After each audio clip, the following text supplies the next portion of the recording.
పిలవగానే నాకు ఒక మెమరబుల్ సినిమా, ఒక మెమరబుల్ రోల్, ఎప్పటికీ ఒక చరిత్రలో నిలిచిపోయే ఒక సినిమాలో నన్ను భాగంగా చేర్చినందుకు సందీప్, థ్యాంక్ యూ. నా ప్రతి సినిమాకి నీ యొక్క ఏదో ఒక విధంగా నీదో ప్రెజెన్స్ ఉంటుంది, అది నాకు చాలా special. And thank you for coming today. And మా సినిమాకి నువ్వు ఇచ్చిన ఫీడ్బ్యాక్ కానీ ఎవ్రీథింగ్ చాలా బాగా మాకు హెల్ప్ అయింది.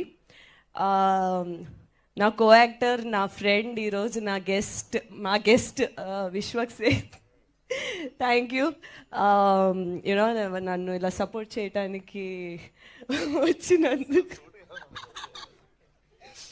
సో నేను నా లైఫ్లో, నా కెరియర్లో నేను ఏమైనా సంపాదించుకున్నాను అంటే కొంతమంది ఆడియన్స్ ప్రేమ, ఇలాంటి ఒక స్పెషల్ యూనో